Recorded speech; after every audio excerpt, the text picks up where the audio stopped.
Although the extraterrestrial hypothesis may have lost some traction among ufologists seeking to explain the origins of UAP and potential non-human intelligence, the idea that alien spacecraft are visiting us from distant star systems might still represent the most rational conclusion.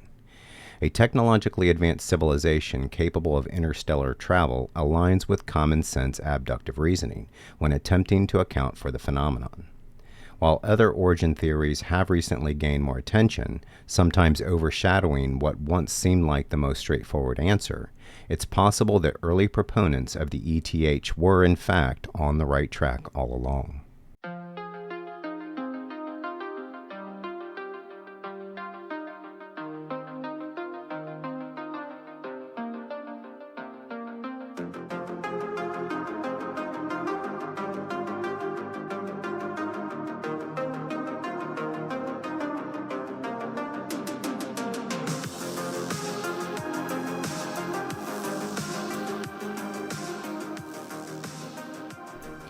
In ancient times, unknown objects in the sky were often interpreted as gods, angels, demons, fairies, gnomes, or other figures from mythology and folklore.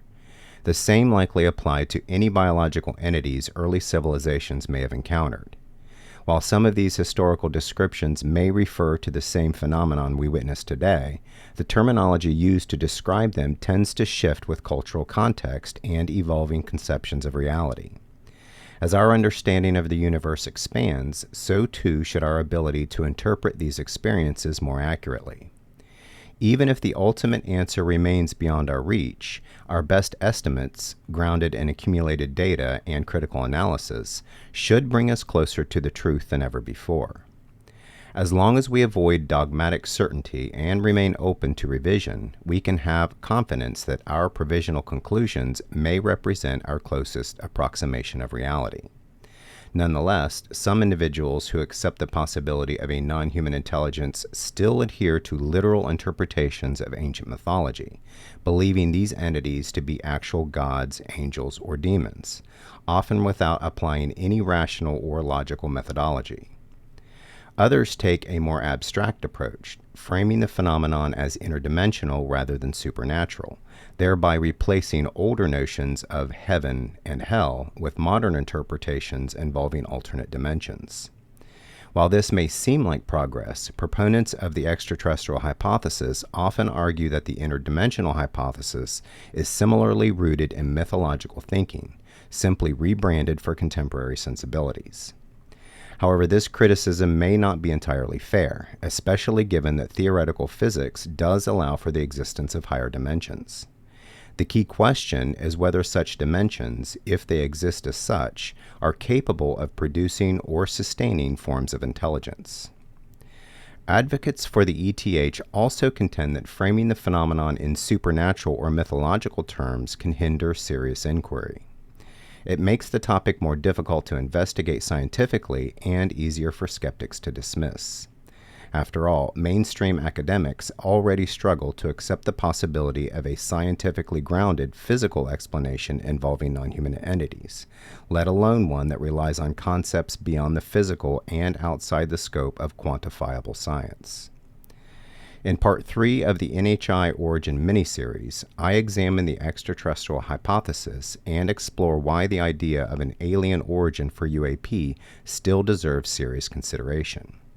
While the ETH remains the most widely accepted explanation among the UFO community and general public, the question remains, is it truly the most likely? We'll evaluate the evidence both for and against this interpretation and ultimately highlight the points that lend it continued credibility. Is the ETH hand overplayed? Let's begin with some semantics. While non-human intelligence, or NHI, may be the more precise and generalized term, the word alien could still reasonably apply to any proposed origin behind this intelligence. Regardless of whether the source is extraterrestrial, future human, interdimensional, or a relic civilization that evolved on Earth long before Homo sapiens, any of these would represent an alien presence from our perspective. They may not all be technically extraterrestrial, but they would certainly qualify as alien in the sense of being unfamiliar, non-human, and otherworldly. Even if the presence were artificial, the biological beings who created it would still constitute the true origin. So while alien is usually synonymous with extraterrestrial, it also broadly aligns with the idea of any intelligence that is foreign to us. For clarity and to avoid unnecessary assumptions, however, I will continue to use NHI as the more neutral term that doesn't prematurely favor one hypothesis over another. The ETH remains the most popular interpretation of the UAP phenomenon and, at first glance, the most intuitive. While it's not the only explanation on the table, it dominates responses to the binary question: is the phenomenon mundane or otherworldly? Importantly, otherworldly does not imply only alien visitors from distant star systems. It also includes interdimensional intelligences, ancient Earth-based civilizations that evolved independently, and even post-human entities from our own future. All of these would qualify as otherworldly by 21st century standards, each representing a framework that lies outside of mainstream science and our current paradigm of reality. The same logic applies to terminology like UFO versus UAP. Although the phenomenon may not involve traditional flight as we understand it, these objects are nonetheless maneuvering through our skies, oceans, and possibly even space in ways that resemble flying.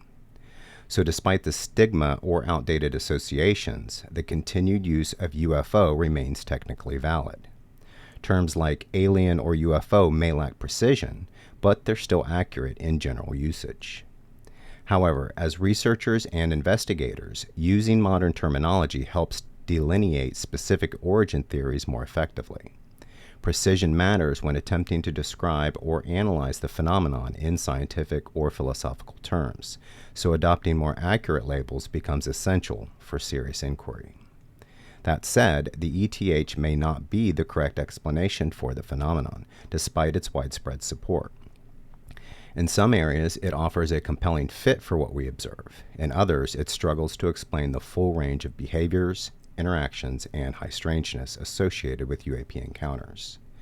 This is where alternative theories like the interdimensional hypothesis, or IDH, often enter the discussion. ETH supporters, however, argue that invoking other realms to explain the unexplained is no different than ancient people attributing strange encounters to fairies, angels, or demons. In their view, we may be regressing in our reasoning simply because we have not yet developed a framework capable of explaining the more anomalous aspects of the phenomenon. Such disagreements also point to inconsistencies in how we interpret evidence. A defender of the ETH might argue that even the most bizarre elements of UAP reports should be interpreted through a physical three-dimensional lens. Instead of defaulting to interdimensional as a catch-all for the unexplainable, we should be seeking grounded, plausible models that allow for highly advanced technologies or unfamiliar biological capacities within the physical universe. Consider those in the UFO community who support the IDH and reference Arthur C. Clarke's famous statement, "Any sufficiently advanced technology is indistinguishable from magic." Some may misinterpret this as justification for an interdimensional origin. However, the point of the quote is not that the technology is magical or otherworldly, but that it appears that way to less advanced observers. If the intelligence behind UAP is truly advanced, it may only seem interdimensional or supernatural due to our current scientific and perhaps evolutionary limitations. In that sense, the IDH might function as a placeholder, an intellectual stand-in for phenomena we have yet to decipher. Some argue this makes it more of a conceptual retreat than a legitimate explanation. Because the ETH is already so well known and widely accepted, this episode will concentrate on the most compelling pieces of evidence for and against it, rather than restating commonly known arguments. The focus will be on the strongest support for the ETH found within specific cases or patterns of behavior, while also acknowledging areas where the hypothesis falters. Highlighting both sides allows for a more balanced analysis and ensures we don't ignore the inconsistencies that continue to challenge the ETH's explanatory power. Billions and billions of stars. The late Carl Sagan is often remembered for emphasizing the vastness of the cosmos by referring to the billions and billions of stars in our galaxy. But the reality is even more staggering. There are not only billions of stars, but also billions of galaxies. The number of star systems in the observable universe is beyond comprehension. As is often repeated, there are more stars in the universe than grains of sand on all the beaches of Earth. Let that sink in for a moment. Picture yourself standing on a beach you visited, surrounded by an expanse of sand stretching as far as the eye can see. Imagine scooping up a handful and watching the grains slowly sift through your fingers. Now visualize each of those grains as an entire solar system, each potentially hosting multiple planets. Extend your mind to imagine the full length of that beach, then another, and then every beach on Earth. Try to grasp the number of grains of sand across all those coastlines, and realize that the number of stars in the universe is even greater. Our brains are simply not equipped to grasp such immensity, making a true appreciation of the scale nearly impossible. In 1995, astronomer Mark Dickinson, as part of the Hubble Deep Field Project, conducted an extraordinary experiment. He pointed the Hubble Space Telescope at a seemingly empty patch of sky just above the Big Dipper, an area no larger than a grain of sand held at arm's length. What they found defied expectations. In that tiny region, they identified approximately 1,500 galaxies. The project didn't stop there. In 2004, astronomers took a deeper image of an even smaller portion of the sky and revealed around 10,000 galaxies. Then, in 2012, they achieved a new milestone with the release of the Extreme Deep Field image. Captured over 10 years of observations, this image contained roughly 15,500 galaxies in an even narrower slice of the sky. What made this image even more remarkable was that it revealed galaxies as they existed up to 13.2 billion years ago, almost to the beginning of the universe.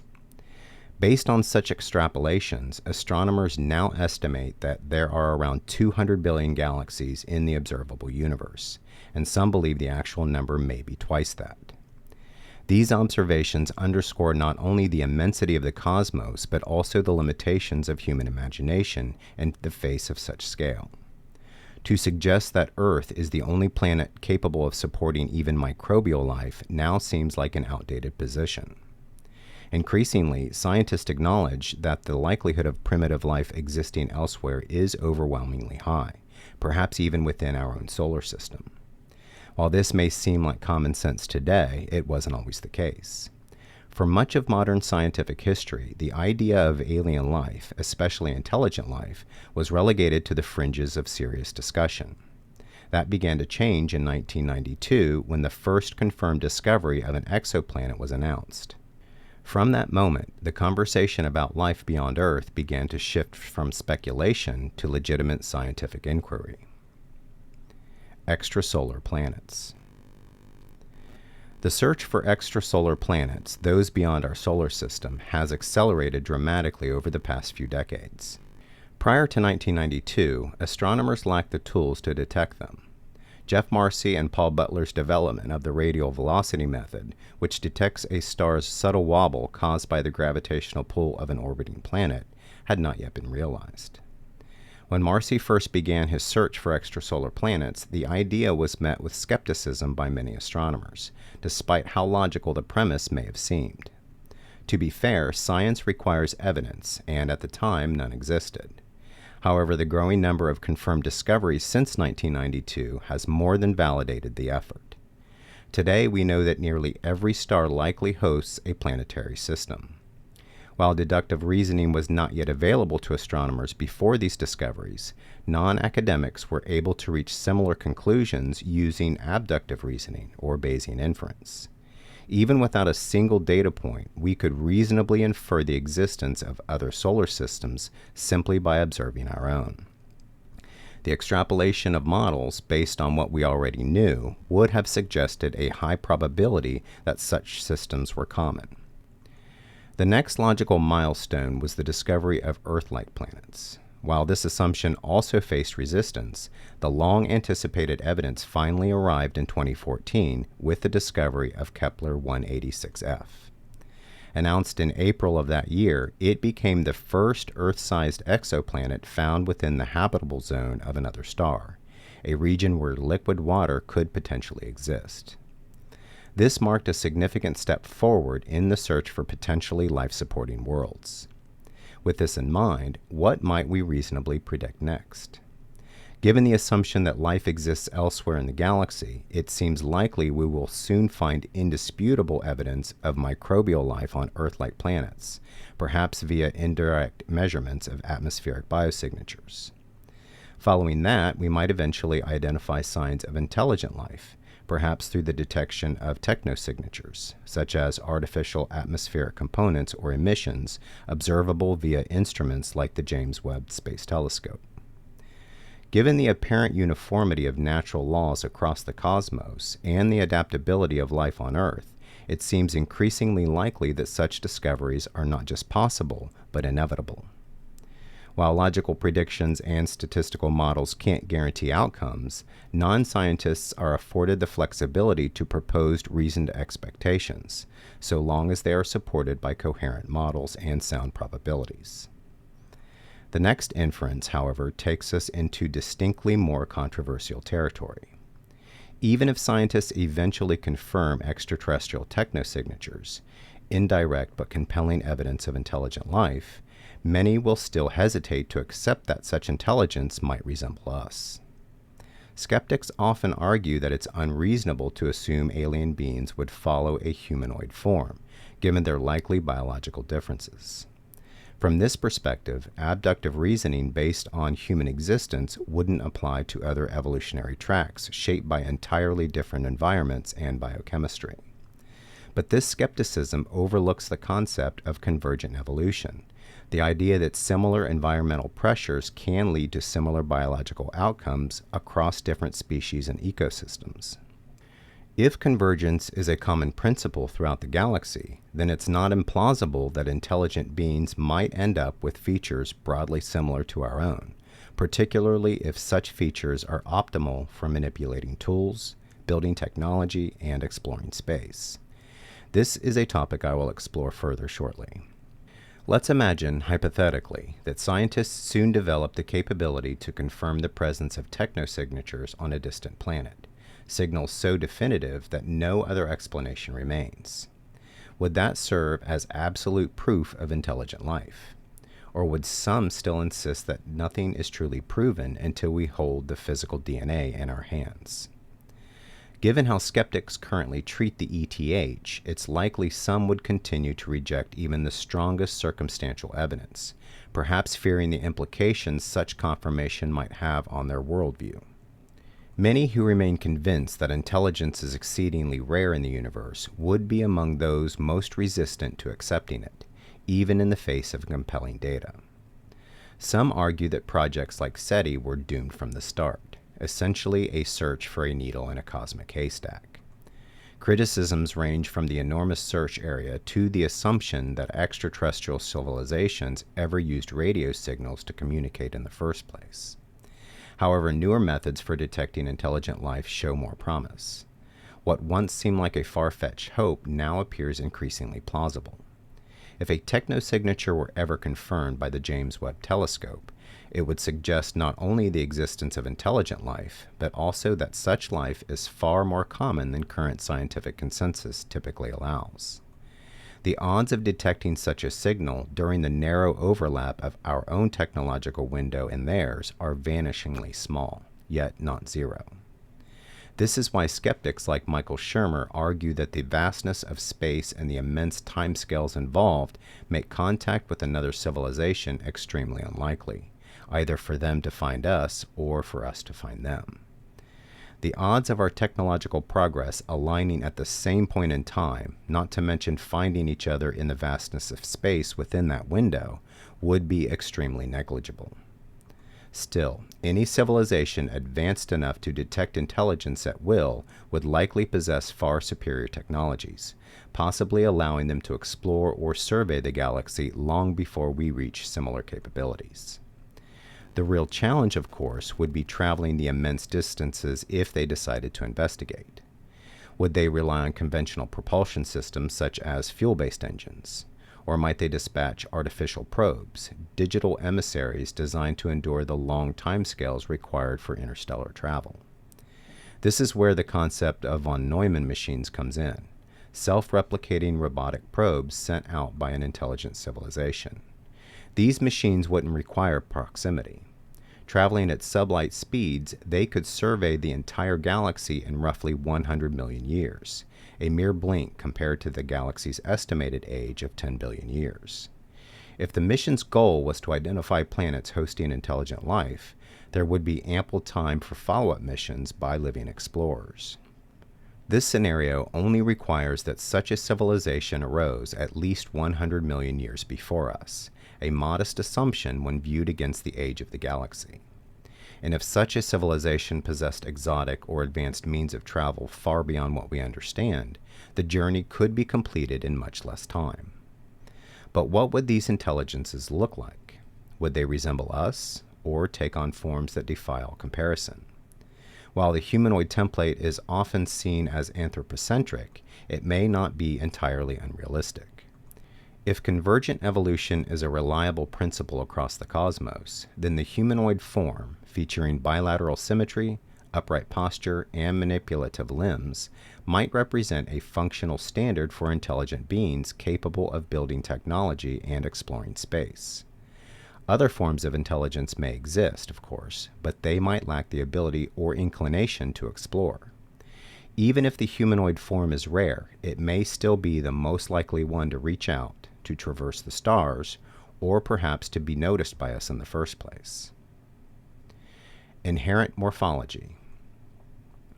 Convergent evolution, the independent development of similar features in unrelated species over time, occurs when different organisms evolve analogous structures to meet similar functional demands.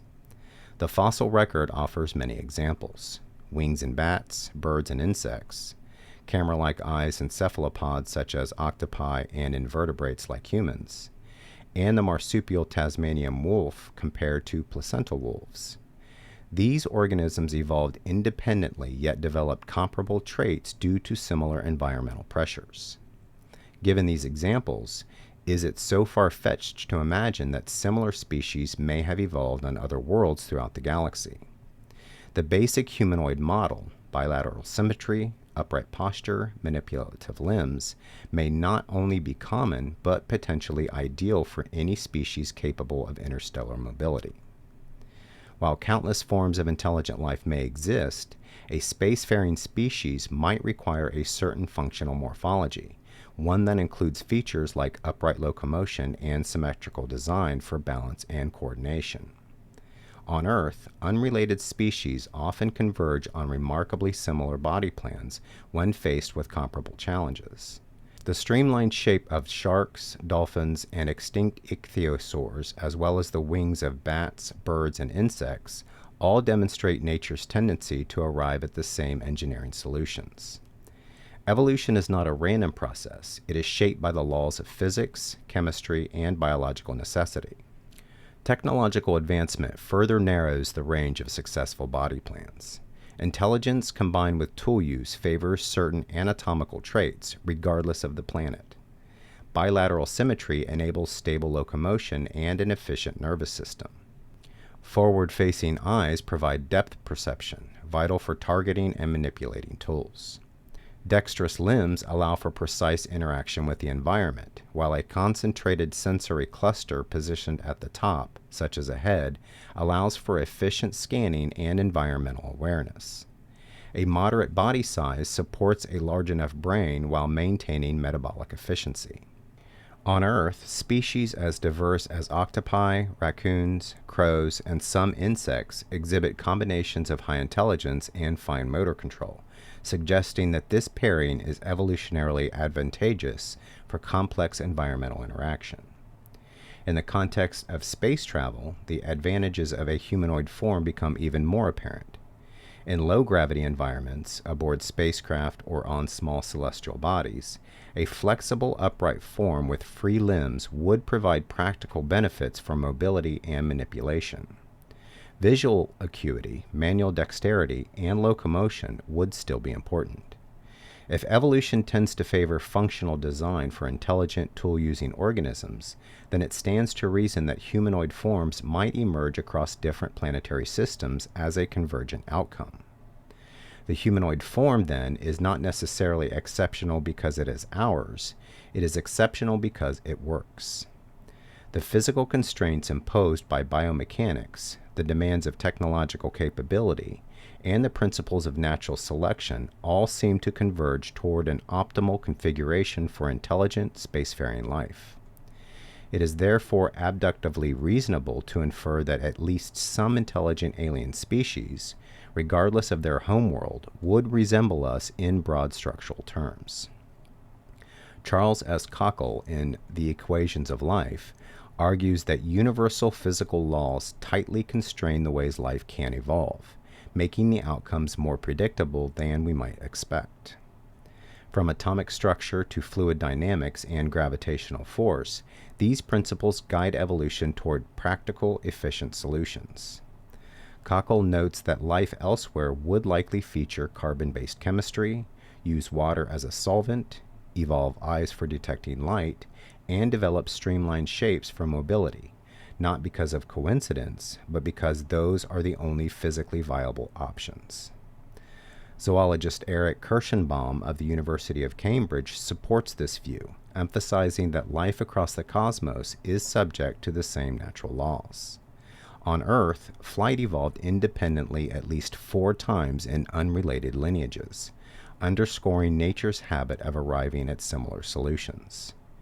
Kirschenbaum predicts that intelligent alien life capable of developing advanced technology would likely resemble humans in certain key ways, not identical, but functionally comparable. While not every habitable planet would yield such life, the recurrence of similar environmental conditions across planetary systems makes such outcomes probable. Paleontologist Simon Conway Morris also maintains that intelligent humanoid-like life is more than just possible, it is likely. He argues that evolutionary pressures and physical constraints inevitably push species toward the same efficient forms. From this view, intelligent beings would probably share core features with humans, because those traits are optimal for environmental mastery and problem solving. Evolutionary biologist Richard Dawkins echoes this sentiment, citing countless examples of convergent evolution on Earth. Eyes, wings, and echolocation have all evolved multiple times in unrelated species because they work exceptionally well. Dawkins contends that if such functional solutions arise repeatedly on Earth, then intelligent life elsewhere would likely converge on a similar design, not due to coincidence, but because evolution is constrained by the same principles everywhere. There is also another framework that supports this outcome, one that combines both convergent and divergent evolution, panspermia. If life on 2 or more planets originated from a shared source, whether by natural dispersal via comets and asteroids, or by directed seeding from an intelligent civilization, then any evolutionary divergence that followed would technically be a form of divergent evolution. These organisms would share a common genetic ancestry, but evolve along separate lines shaped by their environments. Even with a shared origin, convergent evolution could still lead to similar body plans if the environmental pressures on different worlds were similar. Planets with comparable gravity, atmospheric composition, light availability, and ecological niches would exert analogous evolutionary pressures. As a result, organisms might independently evolve similar traits, whether in morphology, sensory organs, or behavioral strategies, despite genetic differences. This dual process, shared biochemistry via panspermia and similar adaptation via convergent evolution, would yield both homology, inherited traits, and analogy, independently evolved traits. In this scenario, we would expect to see life forms that are genetically related yet shaped by similar functional constraints. possibly even into humanoid configurations. Panspermia thus provides a plausible foundation for the emergence of humanoid-like life across the galaxy, reducing the need to invoke convergence alone to explain morphological similarities. Whether natural or deliberate, it suggests that some form of underlying homogeneity in intelligent life may result from a shared origin combined with similar evolutionary pressures. If the ETH is correct, and UAP are being piloted by beings from elsewhere in the galaxy, then their morphological resemblance to humans could reflect one or both of these processes. Taken together, these arguments make it difficult to dismiss the idea that humanoid beings could be responsible for the UAP phenomenon. If multiple evolutionary avenues could reasonably result in such beings, then those possibilities must remain open. The ETH is not weakened by the presence of humanoid-like descriptions. It may in fact be supported by them. Even if the majority of intelligent life in the galaxy does not resemble humans, that need not be our focus. What matters most is the subset that does. It is that small group of humanoid life forms, those capable of space travel and interaction, that most likely aligns with the observations we're making. Humanoids may not be the only intelligent life visiting Earth, but they are the most visible and relatable to us. Other life forms may remain entirely undetectable, either because they operate in ways we can't comprehend or because our senses are too limited to perceive them. Just as we cannot detect all forms of electromagnetic radiation, we may be blind to other types of intelligence. But if there are indeed non-human intelligences in our presence, and if any of them are extraterrestrial in origin, the evidence suggests that the humanoid model may be the most viable template for interstellar mobility. Even if more advanced non-humanoid civilizations exist elsewhere in the cosmos, they may not be the ones we're seeing. The beings most likely to be piloting the craft associated with UAP, those appearing humanoid in eyewitness reports, may simply be the ones best suited to exploration, interaction, or at the very least recognition. A variety of NHI and UAP. One of the strongest arguments in favor of the ETH is the vast diversity of reported craft and NHI. While a single advanced civilization, or even a future version of ourselves, could conceivably utilize a range of craft for different tasks, potentially employing sophisticated camouflage or deception technologies, the sheer variety of objects and beings reported lend more weight to the idea of multiple races from multiple star systems, or perhaps even other dimensions, visiting Earth. Although some alternative origin models, such as the cryptoterrestrial hypothesis or the extraterrestrial model, can account for this diversity in creative ways, for example, DNA manipulation or parallel evolutionary branches, the extraterrestrial hypothesis and interdimensional hypothesis appear better suited, at least on the surface, to explain the multitude of reported beings and craft. Though flying saucers are the most iconic, eyewitnesses have described a wide range of UAP shapes: orbs, triangles, rectangles, cigars, jellyfish, delta wing formations, bell-shaped craft, and more. If these various designs originate from a single intelligence, it could be due to their functional specialization.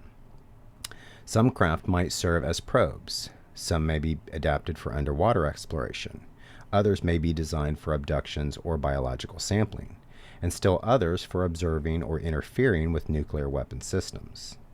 Larger ships may function as motherships deploying smaller craft for fieldwork.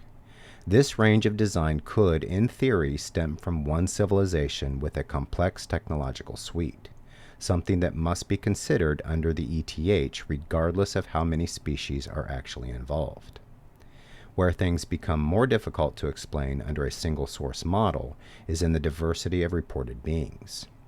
Witnesses describe greys, reptilians, insectoids, human-like entities, amphibians, ape-like creatures, and many other variations. While it's possible to account for some of these differences through the lens of the CTH, such as different hominin species evolving intelligence in isolated regions, or genetic experimentation by an advanced subterranean civilization, the explanation becomes more strained as the variety increases.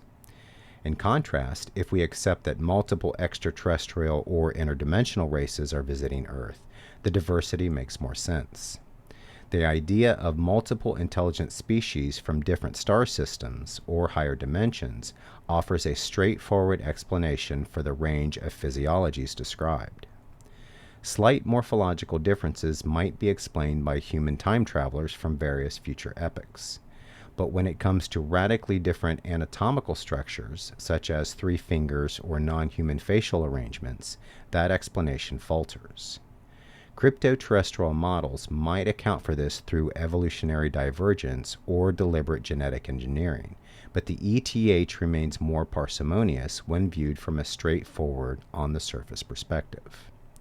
Additionally, we have no confirmed evidence that interdimensional realms capable of supporting multiple races of intelligent beings exist, making ETH, based on what we do understand, the most plausible hypothesis, even if not definitively proven. The physical nuts and bolts nature of the phenomenon supports the idea that it exists in our 3-dimensional reality. If all encounters were ethereal, dreamlike, or surreal, then a non-physical explanation might be more fitting. But physical evidence, radar tracks, visual confirmations, trace materials, and reports of retrieved craft implies we are dealing with technology that interacts with our environment. This could be due to the technology being simply beyond our understanding, or the result of deliberate obfuscation by the beings involved, either technological camouflage or psychological interference. As mentioned in earlier discussions, some of the discrepancies in eyewitness reports may result from subjective interpretation. If the craft are using imperfect forms of optical camouflage or perception manipulation, then only some witnesses may perceive them as they truly are. Others might see a distorted image due to perceptual filters, neurological interference, or psychological projection. The same principle applies to their occupants. It's possible that only a few individuals are able to resist such influence, perceiving a more accurate version of these beings. These people may be the key to understanding what the phenomenon truly is.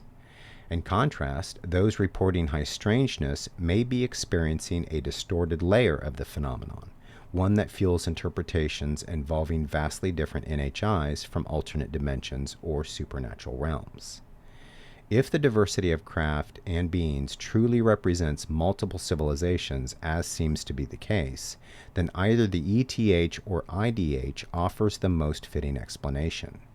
It's also worth noting that if only a single type of being is responsible for the phenomenon, it could theoretically come from any of the 4 main origin models, depending on the degree of psychological or technological subterfuge involved. While one species visiting Earth could fit more neatly into the ETM or CTH frameworks, the abundance of reported types implies either a combination of origins, though that violates Occam's razor, or a model that allows for a naturally diverse set of visitors from a single origin point. On the surface, that again points to the ETH or IDH. The ETM faces the greatest challenge explaining such diversity, regardless of how many different future time periods they might hail from, especially if the visitors span drastically different anatomical templates. The CTH, while still a challenge to explain in this context, has more leeway if we allow for multiple independently evolved Earth species with different phenotypes, potentially guided or manipulated by an older subterranean civilization. If one or more ancient species achieved intelligence first, it's plausible they could have experimented with or accelerated the evolution of other species for different purposes, and they in turn would be welcomed into the fold to further assist with monitoring life on the surface. Cultural, religious, and philosophical influences may also shape how different societies interpret encounters with NHI. If these beings possess the ability to manipulate perception, then eyewitness reports will reflect the filters imposed by individual and cultural worldviews. Ancient people may have seen gods, demons, or spirits. Those in the 19th century reported airships, aligning with the technological expectations of the time. In the mid-20th century, contactees described humanoid aliens in helmets, echoing the popular science fiction imagery of the era. If such perception manipulation is real, then the only way to observe the beings as they truly are would be following a crash event, where their craft is physically disabled and their influence over human perception is disrupted. In crash retrieval cases, the phenomenon tends to appear entirely physical. The craft are described as metallic and recoverable, and the beings often described in tangible biological terms. This alone would question the IDH, especially if one could argue that an interdimensional species shouldn't have the ability to take on physical form. In other words, they're either ethereal and strictly viewable, or three-dimensional and physically tangible, just not all of the above. Reports like those from the 1947 Roswell incident, the 1945 Trinity crash, the 1996 Varginha event in Brazil, the 1941 Cape Girardeau case, and the 1989 Kalahari Desert crash frequently include accounts of a physical craft and physical three-digit beings. If we consider the ETM when looking at this evidence, the morphology alone poses a serious challenge to the idea. If these were future humans, one would expect a continuation or enhancement of five-digit hands, not a reduction. This anatomical feature, repeated across cases, suggests something other than time travel by humans. It implies the beings are physical and non-human, strengthening the case for ETH, or potentially CTH. Ultimately, if the phenomenon includes multiple types of craft and beings, then ETH or IDH are the most logically consistent models. And if there is a physical component to every case, regardless of the occasional presence of high strangeness, then IDH may become less tenable, or at least secondary to ETH. While multiple origin models may be required to account for every detail, the simplest and most consistent explanation, especially for physical encounters and crash retrievals, still points toward a literal extraterrestrial presence. Feasibility of interstellar mobility. When scientists argue that interstellar travel is infeasible for an alien civilization, they often do so through a distinctly human lens, framing the issue in economic terms, with calculations rooted in fuel costs, construction resources, and labor requirements. This perspective assumes that extraterrestrial societies are constrained by the same scarcity-driven systems we use today. But the human concept of money is a cultural construct, not a universal economic principle. It functions as a mechanism for allocating limited resources in competitive environments. Yet for a civilization advanced enough to master interstellar travel, many of those limitations may no longer exist. If such a civilization has achieved large-scale resource extraction, asteroid mining, orbital manufacturing, or stellar energy collection, for instance, then economic concerns would be replaced by engineering challenges and strategic decisions. Materials like metals and rare elements could be harvested in abundance from celestial bodies without the ecological trade-offs of mining a biosphere. Energy could be drawn from massive stellar arrays or even Dyson-like structures, rendering the notion of cost as we understand it largely obsolete. In this context, resources would be directly translated into capabilities, bypassing the need for symbolic currencies altogether. Moreover, an advanced species may not operate under a competitive capitalist framework at all.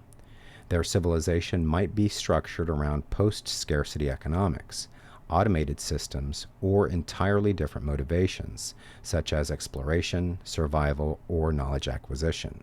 From that vantage point, arguments about the expense of interstellar travel lose their relevance. The real questions become, do they have the technology? Do they have the will?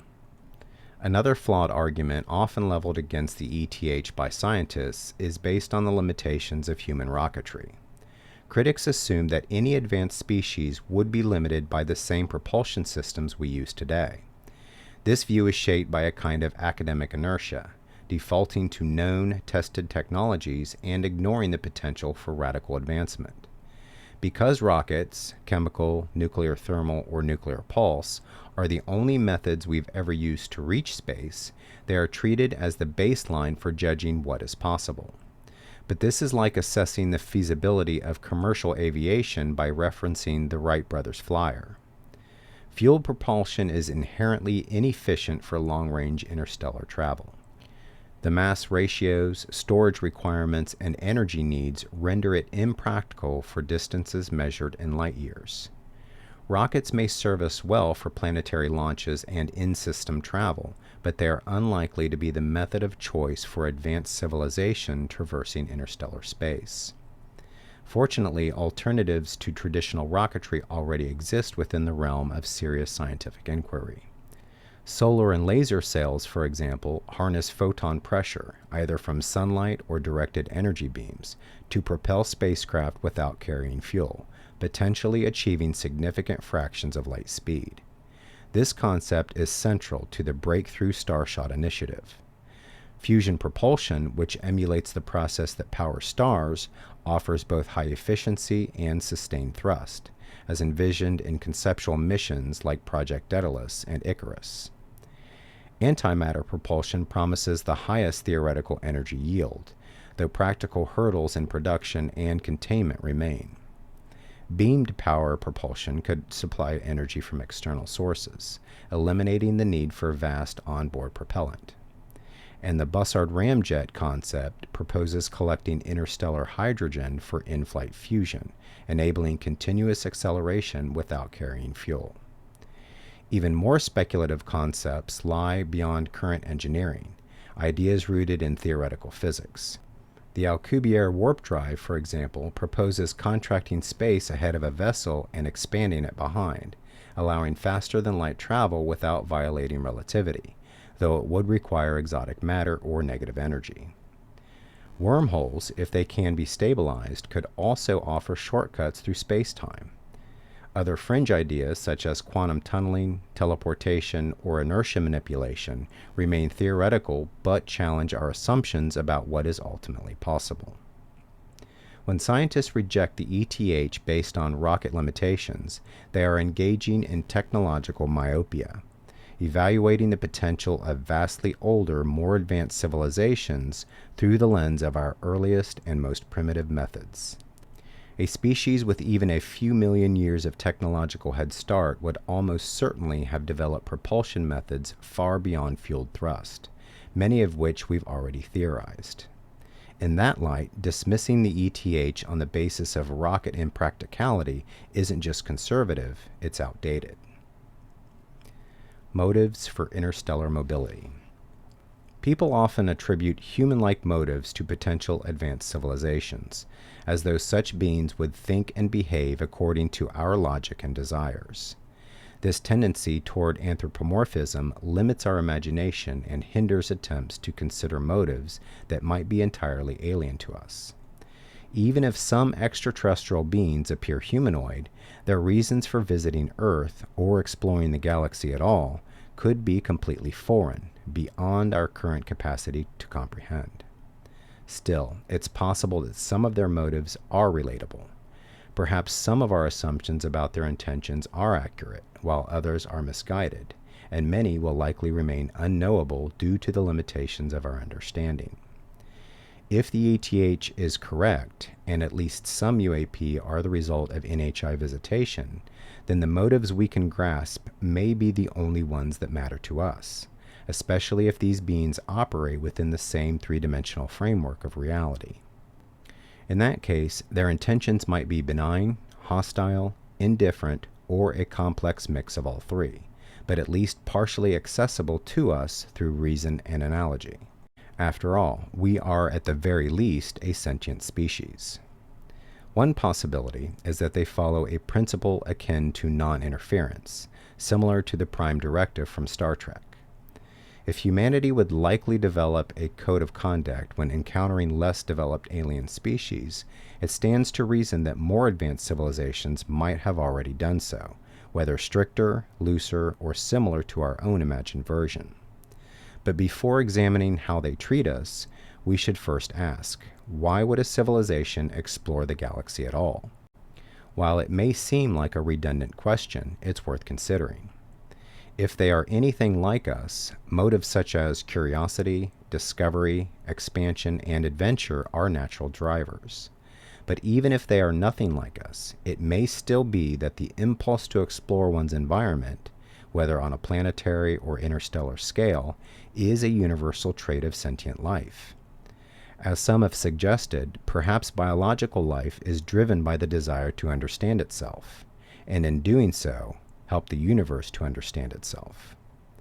Their goals might include spreading their DNA to other worlds, finding new forms of life, studying other intelligences, expanding influence, or simply satisfying their aversion of curiosity. If multiple NHI species are involved, there could be a multitude of motives, some similar to our own, some vastly different, and some well beyond our comprehension. While eyewitness accounts may offer clues about their behavior and possible origins, discerning overall motive becomes difficult if more than one civilization is involved. That said, we can still examine patterns in the reports to infer what might be relatable to us. Whether their morality is higher than ours, or even comparable, is another open question. Do they care about us or other life on Earth? Are they benevolent, indifferent, or malevolent? These questions may not be entirely answerable, but we might draw parallels to how humans treat other species. Most people are kind, but not all. Throughout history, those in power have often acted in ways that contradict the broader moral character of the general population. When it comes to NHI, we are only able to judge them by the actions of those who interact with us. Even if these individuals don't represent their civilization as a whole, their behavior is all we have to go on. The way we treat animals may mirror the way they treat us.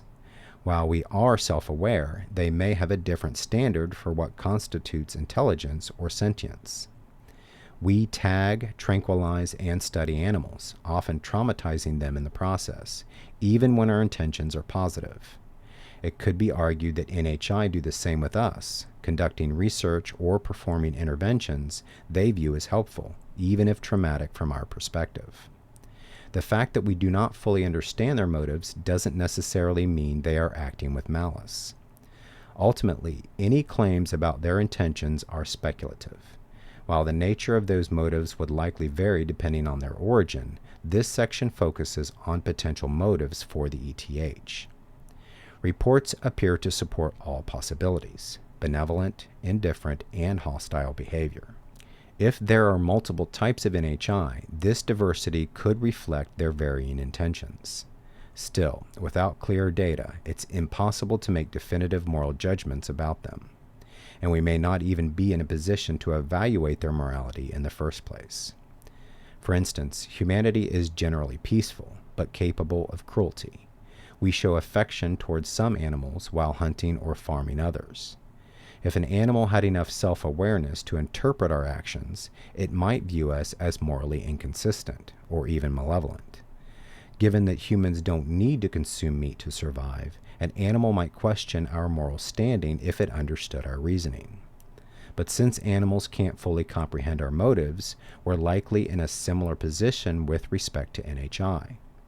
Perhaps then the most realistic stance is to assume a position of temporary neutrality regarding their nature. We simply lack the information and perhaps the cognitive capacity to fully interpret their actions, let alone assign them a moral standard. Still, the fact that we're here, alive, and functioning as a species suggests they are not overtly hostile. If they were, we would likely know it by now. Jeffrey Kripal illustrates this point with a metaphor. An abduction event to us might be like a dog's trip to the vet. The dog, terrified and confused, has no idea that the painful experience is for its benefit. From the dog's perspective, it might feel deceived or betrayed. but the owner's intentions are benevolent. In this analogy, we are the dog, frightened, confused, and unable to grasp the bigger picture. If we view these interactions as hostile or demonic, then we must also label ourselves that way when we harm or mislead animals for their own good. Kripal also argues that such interpretations, particularly religious ones, often stem from cultural worldviews rather than evidence. What may appear evil could simply be misunderstood. One possible motive, especially for those who seem controlling or adversarial, could be to keep our development in check. We may be progressing too quickly, potentially due to technology reverse engineered from their craft. Their concern with nuclear weapons and particle accelerators may stem from our growing ability to adversely affect the planet. If they are interdimensional, perhaps our experiments also pose a threat to their localized domain. If they are cryptoterrestrial or extraterrestrial, the threat would still be local and the concern understanding. But if they are extraterrestrial in the traditional sense, visiting from distant star systems, it raises the question, why would they care? A civilization many light years away would be unlikely to detect our nuclear technology in real time, let alone be motivated to intervene. However, if they have local outposts or are based somewhere nearby, perhaps in our own solar system, under the surface, or in an adjacent dimension, then our technological development might directly affect them. In that case, their actions may be less about dominance and more about containment or preservation. Regardless, these scenarios demonstrate that what we interpret as interference or hostility may actually stem from a motive that, while alien to us, is logical and even necessary from their perspective. The nuclear connection. Does it help or hurt the ETH? One possible reason for an increased NHI presence may be tied to our nuclear technology. After all, a noticeable surge in UAP reports followed closely after humanity's development and deployment of nuclear weapons. Prior to the 1940s, UAP sightings were sporadic and infrequent, though not entirely absent, but the frequency increased dramatically in the years following our first nuclear detonations. In addition, UAP activity appears to concentrate around nuclear facilities, including missile silos and power plants. Notable examples include the Malmstrom Air Force Base missile shutdown incident, eyewitness reports and credible videos of orbs over the Fukushima meltdown in Japan, and many, many other incidents associated with our nuclear infrastructure. These patterns strongly suggest some kind of connection. However, we should be cautious about interpreting this connection as evidence of a distant alien civilization reacting to our nuclear activity. If they reside far across the galaxy, any nuclear signature, light, radiation, or radio wave, would take years, even millennia, to reach them. There simply wouldn't have been enough time for them to detect our activity and travel here in response. Unless they've developed a method of instantaneous detection and travel, bypassing the known limits of relativity, the timeline doesn't support the idea of a newly arrived alien species reacting to our nuclear detonations. But if they were already here, underground, underwater, or based on the moon, their response to our sudden and dangerous technological leap makes more sense. Their proximity would allow them to immediately observe our use of nuclear energy, prompting them to emerge or increase surveillance. In this scenario, their reaction wouldn't require faster-than-light travel or exotic information-gathering technologies. The ETH could still be valid if the aliens arrived long ago and have been monitoring us ever since, only becoming more active as our threat potential increased. However, the nuclear connection might better support other origin models. If these beings are native to Earth, such as cryptoterrestrials, they would have a clear incentive to monitor or intervene. Their own safety and survival might depend on it. Likewise, if they are interdimensional or ultra-terrestrial, and nuclear detonations somehow affect their parallel realms, they too would have cause for concern and may already coexist with us in some localized way.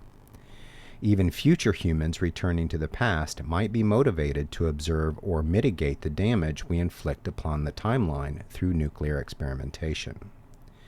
An extraterrestrial civilization, on the other hand, is harder to justify in this context.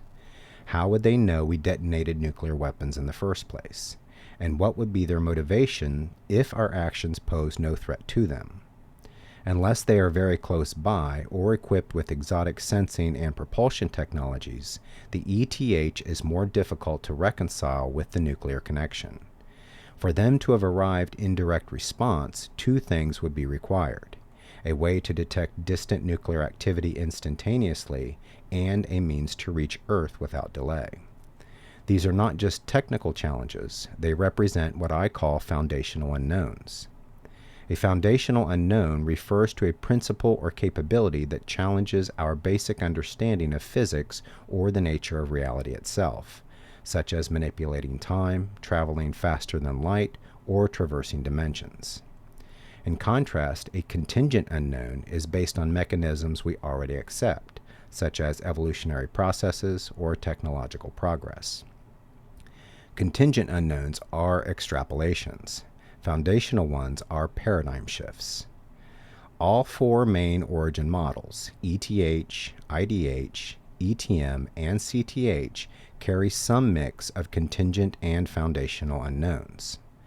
The contingent unknown common to all is the existence of a non-human intelligence associated with the UAP phenomenon. Among ufologists, this is taken as a working assumption based on the preponderance of evidence, even if the broader scientific community treats it as foundational. For any origin hypothesis to be taken seriously within ufology, the NHI presence must be treated as a contingent unknown, a starting point, not a conclusion. Each model, however, has its own specific challenges. The IDH requires the existence of an interdimensional realm capable of generating and sustaining intelligence, and one that interacts meaningfully with our 3D reality. While higher dimensions are mathematically plausible, we have no evidence that they can produce intelligent life, let alone one we can observe. The IDH then carries multiple foundational unknowns and is difficult to reconcile with the physical aspects of UAP phenomena. The ETM relies on the possibility of time travel. While evolution itself is a contingent unknown, we can reasonably predict humans will continue to evolve. Our ability to traverse time remains speculative. The very nature of time, as something that can be moved through or manipulated, is still not well understood. Thus, time travel is a foundational unknown. The CTH arguably presents the fewest, if any, foundational unknowns. No time travel is necessary, no faster-than-light propulsion, and no interdimensional realms. All that is required is the possibility that one or more species evolved intelligence on Earth independently of Homo sapiens, whether in deep time or in parallel. This relies only on known principles of evolution and geology. It is grounded in contingent unknowns and is therefore more scientifically plausible, at least structurally. The ETH, by contrast, only avoids foundational unknowns if we assume the beings arrived here long ago via conventional means and have remained nearby. If, however, they are reacting to modern human activity, especially our nuclear testing, from their world in real time, then their presence implies advanced capabilities, instantaneous detection across vast distances, and FTL travel. Both are foundational unknowns. Unless those capabilities are assumed, the nuclear connection becomes a liability for the ETH, not a strength. That said, some possibilities still allow the ETH to remain viable in this context. Aliens may have arrived millions of years ago using slow conventional propulsion, establishing hidden bases on or beneath Earth or within the Moon. If the nuclear connection is valid and one still favors the ETH, then we must accept either that advanced civilizations are using exotic technologies capable of real-time observation and travel, or that they have been here for a very long time. One of those explanations invokes foundational unknowns. The other does not. This is important because many within the UFO community frequently cite the nuclear connection as a key piece of evidence for extraterrestrial visitation. But in doing so, they may be unintentionally narrowing the plausibility of the ETH. Unless foundational unknowns are embraced, the nuclear connection weakens the ETH. It requires us to assume that extraterrestrials were already present long before the 1940s, something that would help explain the ancient sightings, myths, and persistent reports of non-human visitors throughout human history. In the end, highlighting the nuclear connection forces a choice. Either the ETH must involve exotic physics and foundational unknowns, or it must adopt a more long-term view, suggesting that one or more extraterrestrial civilizations arrived in the deep past and have remained covertly stationed here ever since. Either way, when framed through the lens of nuclear activity, the ETH becomes a much narrower and more demanding interpretive path than is often acknowledged. In conclusion,